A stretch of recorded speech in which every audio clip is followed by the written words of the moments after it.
ನಮ್ಮದಾದಂತಹ ಶೋಣಿತಾಪುರವನ್ನು ಬಿಟ್ಟೆವು, ಏರಿದೆವು ಸ್ವರ್ಗವನ್ನು, ಸುಮನಸರನ್ನು ಬಡಿದೋಡಿಸಿ ಸ್ವರ್ಗ ಪೀಠವನ್ನು ನಮ್ಮದಾಗಿಸಿಕೊಂಡೆವು. ಆದರೆ ಏನು ಮಾಡೋಣ ಹೇಳಿ, ಸೋತಂತಹ ದೇವೇಂದ್ರ ಹೋದ ಶ್ರೀಹರಿಯ ಬಳಿಗೆ ಇತ್ತ ದೂರನ್ನು ನಾವು ಹರಿ ಬರ್ತಾನೆ ಅಂತ ಕಾದು ಕುಳಿತದ್ದೇ ಬಾಕಿ. ಆದ್ರೆ ಹರಿ ಬರಲಿಲ್ಲ, ಬದಲಾಗಿ ಚಕ್ರವನ್ನೇ ಕಳುಹಿಸಿದ ಪರಿಣಾಮವಾಗಿ ಅಂಗಾಂಗಗಳನ್ನು ಕಳೆಯುವಂತ ಸ್ಥಿತಿ ನಮಗಾಗಿದೆ. ನಾವು ಹೀಗೆ ಇರುವುದೇ ಮಿತ್ರ ಒಂದು ಶುಭವಾರ್ತೆ ಕೇಳಿ ಬಂದಿದೆ. ಏನದು? ಶೋಣಿತಾಪುರದಲ್ಲಿ ಮಾಲಿನಿಗೆ ಸುಕುಮಾರನಾಗಿ ಮಹಿಷಾಖ್ಯ ಹುಟ್ಟಿದ್ದಾನೆ. ಹೌದೇ? ಹುಟ್ಟಿದ್ದು ಮಾತ್ರವಲ್ಲ, ವಿಧಿಯ ವರಬಲದಿಂದಾಗಿ ಮೆರೆಯುತ್ತಿದ್ದಾನೆ. ಈ ಕಾಲಕ್ಕೆ ನಮಗೆ ಅವನೇ ಸಮರ್ಥ ನಾಯಕ. ಇನ್ನು ತಡ ಮಾಡುವುದು ಸರಿಯಲ್ಲ. ನಮ್ಮ ನಡೆ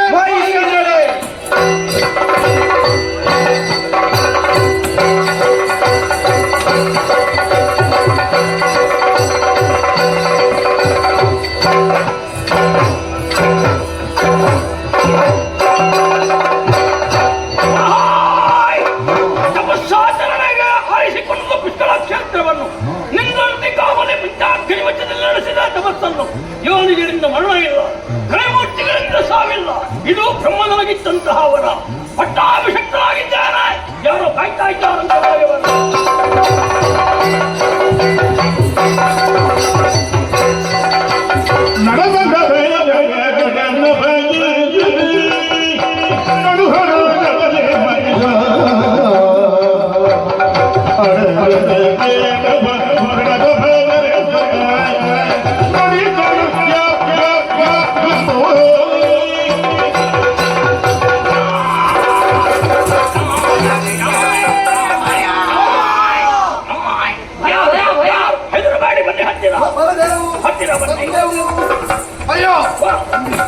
ಎಲ್ಲರಿಗೂ ಶುಭವಾಗಲು ಹಾಗೆ ಹಾರೈಸುತ್ತಿದ್ದೇನೆ. ನಡೆ ತಂಡದ ಕೆಳಗಡನ್ನು ವೀಕ್ಷಿಸಿ ನಾನೇ ಎದ್ದೆ, ನಿಮಗೆ ಸ್ವಾಗತವನ್ನು ಬಯಸಿದೆ, ಸತ್ಕಾರವನ್ನು ನೀಡಿದೆ. ಅಷ್ಟೇ ಕೌತುಕವನ್ನು ಕಾಣುತ್ತಾ ಇದ್ದೇನೆ. ಶರೀರದಲ್ಲಿ ಅಂಗಹೀನತೆ ಕಾಣುತ್ತಾ ಇದೆ. ಇಂತಹ ಕಷ್ಟ ಯಾರಿಂದ ಬಂತು, ಯಾಕೆ ಬಂತು? ಬಂದಿರುವಂತಹ ನೀವು ಯಾರು ಹೇಳಿ?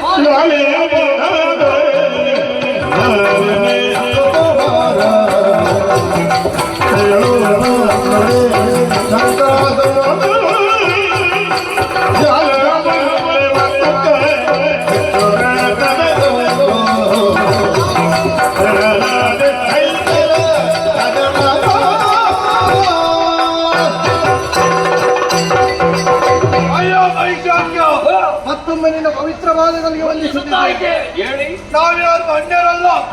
ಈ ಹಿಂದೆ ಇದೇ ಶೋಣಿತಾಪುರದಲ್ಲಿ ಸರ್ಕಾಸುರ, ದುರ್ಗಾಸುರ, ಬಿಡಲಾಸುರ, ಹಿಂದೆ ಮುಂದೆ ಎಲ್ಲ ನಮ್ಮವರೇ ಆಗಲಿ. ಇವರನ್ನೆಲ್ಲ ಸೇರಿಸಿಕೊಂಡು ಬರುವುದಕ್ಕೆ ಬಲವಾದ ಕಾರಣ ಉಂಟು. ಈ ಹಿಂದೆ ಸ್ವರ್ಗವನ್ನು ಪಡೆಯಬೇಕೆಂಬಂತಹ ಉದ್ದೇಶದಿಂದ ಏನಿದೆವು ಸ್ವರ್ಗ ನಮ್ಮ ಪಾಲ. ಆದ್ರೆ ಸುರಪ್ಪ ಸುಮ್ಮನೆ ಇರಲಿಲ್ಲ, ನೇರವಾಗಿ ಹೋದದ್ದು ಹರಿಯ ಬಲಿಗೆ. ಅವ ಬರಲಿಲ್ಲ, ಬದಲಾಗಿ ಚಕ್ರವನ್ನು ಕಲಿಸಿಕೊಟ್ಟ. ಚಕ್ರದ ಆಘಾತದಿಂದ ಒಬ್ಬೊಬ್ಬರು ಒಂದೊಂದು ಅಂಗಾಂಗಗಳನ್ನು ಕಳೆದುಕೊಂಡು ಗಿರಿ ಗುಹೆ ಕಾನನದಲ್ಲಿ ಬದುಕುವ ಪರಿಸ್ಥಿತಿ ನಮ್ಮದಾಯ್ತಯ್ಯ. ಹಾಗೆ ಸಾಧಿಸಬೇಕೆಂದು ಕಾಯ್ತಿರುವಂತಹ ಸಂದರ್ಭ ನಮಗೆ ಬಂದಂತಹ ವರ್ತಮಾನ ಶೋಣಿತಾಪುರದಲ್ಲಿ ಮಾಲಿನಿಗೆ ಸುತನಾಗಿ ಮಹಿಷಕ್ಕೆ ಹುಟ್ಟಿದ್ದಾನೆ. ಹುಟ್ಟಿದ್ದು ಮಾತ್ರವಲ್ಲದೆ ವಿಧಿಯನ್ನು ತಪಸ್ಸಿನ ಮೂಲಕ ವೆಚ್ಚಿಸಿ ಬೇಕಾದಂತಹ ವರಬಲವನ್ನು ಪಡೆದಿದ್ದಾನೆ. ಹಾಗಾಗಿ ರಕ್ಷಣೆಗಾಗಿ ಬಂದಿದ್ದೇವಯ್ಯ. ಅಯ್ಯ, ಆ ದೇವತೆಗಳಿಂದ ನಮಗೆ ಮಾತ್ರ ಅನ್ಯಾಯವಾದದ್ದಲ್ಲ, ನಿನಗೂ ಆಗಿದೆ. ನಿನ್ನ ತಂದೆಯನ್ನು ಕೊಲ್ಲಿಸಿದವ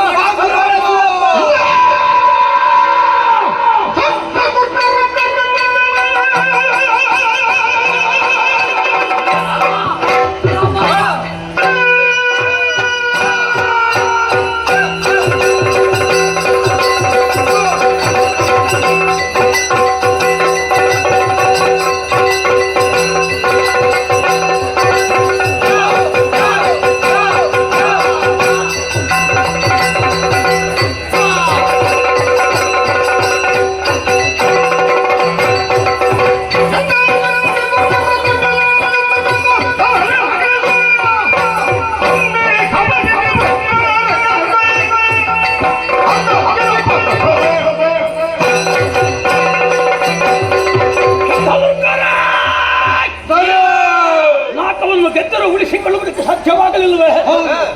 ದೇವತೆಗಳ ಪರಾಕ್ರಮ ಎನ್ನುವಂತಹ ತೋಟವನ್ನು ಸವರುವಂತಹ ಚಂದ್ರವನ್ನು ನೀವು ಕಾಣುವುದಕ್ಕಿದ್ದೀರಿ.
ನಿಮಗೆ ನನ್ನ ಮುಖ ಕಂಡಾಗೆಲ್ಲ ಗೊತ್ತಾಗ್ತದಂತಲ್ಲ, ಗಡಿಬಿಡಿಯಲ್ಲಿ ಕಾಣ್ತದ ಗಡಿಬಿಡಿ ಆಗ್ತಿ. ನಾನು ದ್ವಾರದಲ್ಲಿ ಕಾವಲಿ ಮಾಡ್ತಿದ್ದೆ. ಇಂದು ವಿಶೇಷ ನಡೆಯಿತು.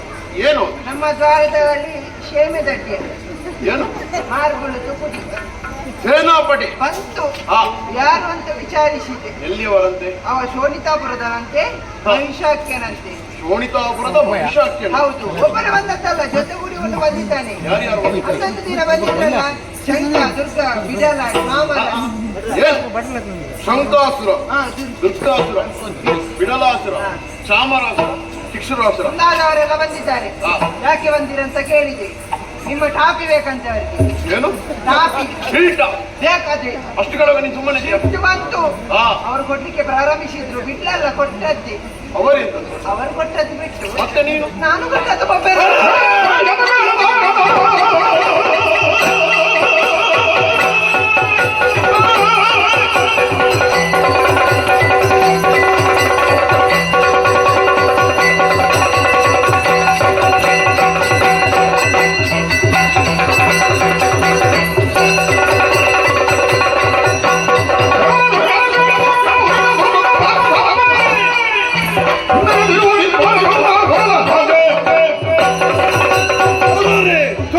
ಮಾತನ್ನು ಕೇಳಿದಿರಿ.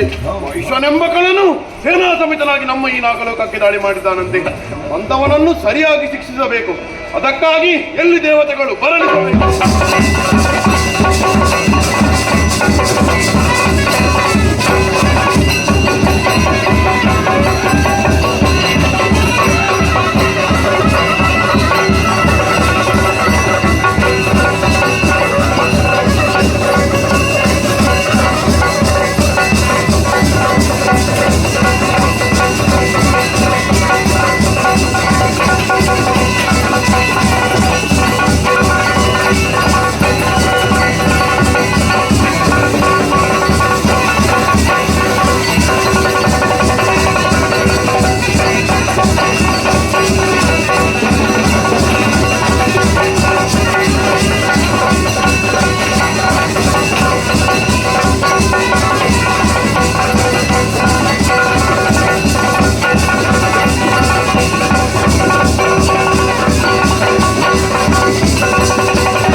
ದಾಳಿ ಮಾಡಿದ್ದಾನೆ. ಅಂತವನನ್ನು ಸರಿಯಾಗಿ ಶಿಕ್ಷಿಸಬೇಕು. ನಿಮ್ಮ ಶಕ್ತಿ ಆಯುಧಗಳನ್ನು ಹಿಡಿದುಕೊಂಡು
ಇದು ಹೇಳುತ್ತೇನೆ ಕೇಳು. ಏನು? ಈ ನಾಲ್ಕರ ಆಸೆಯಿಂದ ಬಂದಂತಹ ನಿನ್ನ ತಂದೆಯನ್ನು ಕಲಿಸಿದ್ದೇನೆ.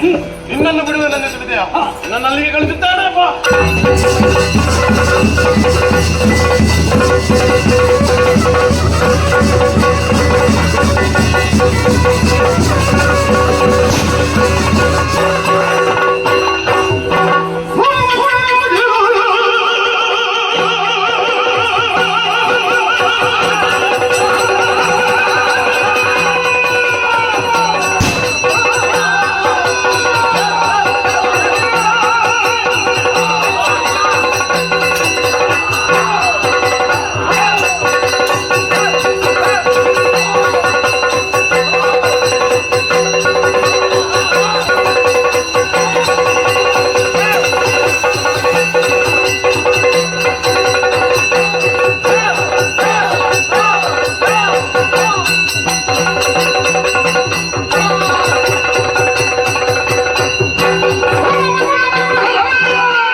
ಭಗವಾನನಿಗೆ ಸುಕುಮಾರನಾಗೆ ಜಯವಾಗಲಿ. ತ್ರಿಭುವನ ವಲ್ಲಭನಿಗೆ ಶುಭವಾಗಲಿ. ಮೂರು ಲೋಕದ ಒಡೆಯನಿಗೆ ಜಯವಾಗಲಿ. ಶುಭವಾಗಲಿ. ಮಂಗಳವಾಗಲಿ.